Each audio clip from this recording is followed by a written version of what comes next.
Hallelujah.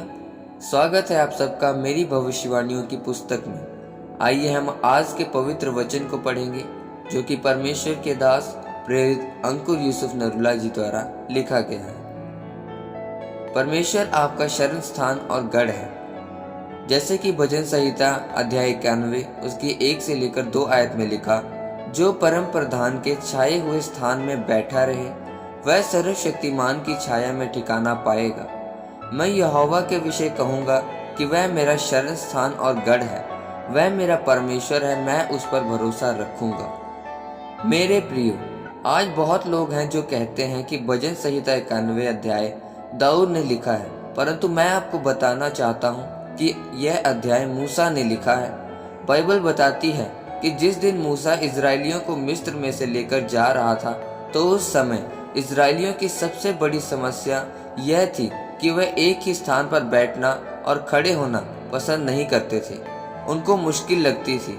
जिस दिन Israeli परमेश्वर का काम देख लेते थे तो वह परमेश्वर की महिमा करने लग जाते थे, परंतु जब वह लोग भूखे होते थे तो कहते थे कि हम तो मिस्र देश में ही अच्छे थे, जहाँ पर हमको मन भावना भोजन मिलता था, और पानी ना मिलने के कारण भी वह मूसा पर कुड़कुड़ाते थे। इसलिए मूसा ने यह भजन संहिता 91 अध्याय को लिखा।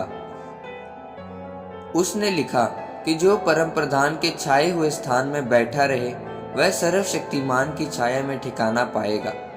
बैठे रहने का इब्रानी भाषा में मतलब है यशब, मतलब बने रहना, यानी कि पानी मिले या ना मिले, भोजन मिले या ना मिले, आशीष मिले या ना मिले, बस परमेश्वर में बने रहना। उसने कहा कि फिर वह व्यक्ति सर्वशक्तिमान की छाया में ठिकाना पाएगा।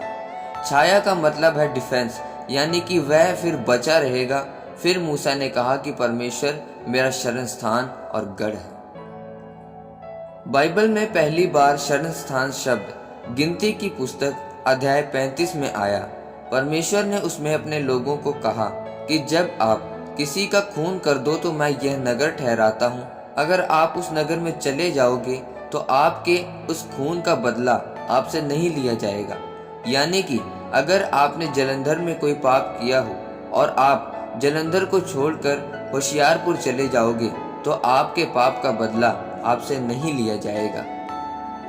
शरण स्थान वह स्थान होता था जहां पर लोग जाकर शरण पाते थे और उनके पापों का बदला उनसे नहीं लिया जाता था, परंतु आज प्रभु यीशु मसीह आपका शरण स्थान है। अब जब आप प्रभु यीशु मसीह पर विश्वास करेंगे तो फिर आपने अपने जीवन में जितने पाप किए हैं उनकी माफ़ी मांगकर उन्हें भूल जाओ, क्योंकि प्रभु यीशु मसीह ने हमारे पापों का बदला लिया और हमारे पापों को अपने ऊपर ले लिया और माफ़ करके हमें एक नया जन्म दिया है।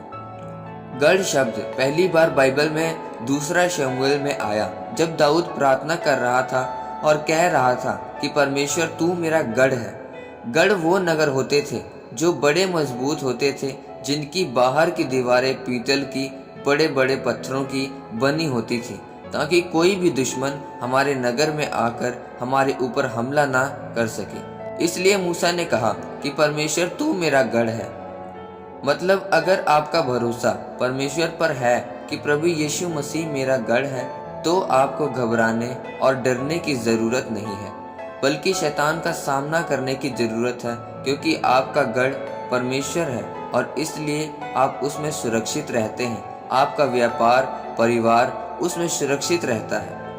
आज मसीही लोगों की सबसे बड़ी समस्या यही है कि वह इधर उधर भागते बहुत हैं और इसलिए उनकी गवाही देरी से आती है।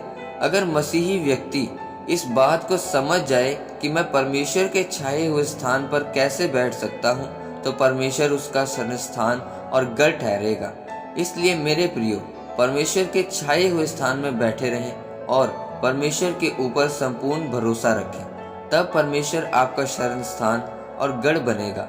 इस वचन से परमेश्वर आपको आशीषित करे। आमीन। आइए परमेश्वर के दास के द्वारा लिखे गए अंगीकार को आप मेरे साथ करें। सर्वशक्तिमान परमेश्वर, मैं आपके इस महान वचन के लिए आपका धन्यवाद करता हूँ। परमेश्वर, मैं अंगीकार करता हूँ कि मैं आप में बना रहूँगा और आपके छाए हुए स्थान में बैठा रहूंगा और आपके ऊपर संपूर्ण भरोसा रखूंगा, प्रभु यीशु मसीह के नाम में, आमीन। परमेश्वर आप सबको इन वचनों और इन प्रार्थनाओं द्वारा आशीषित करे, आमीन।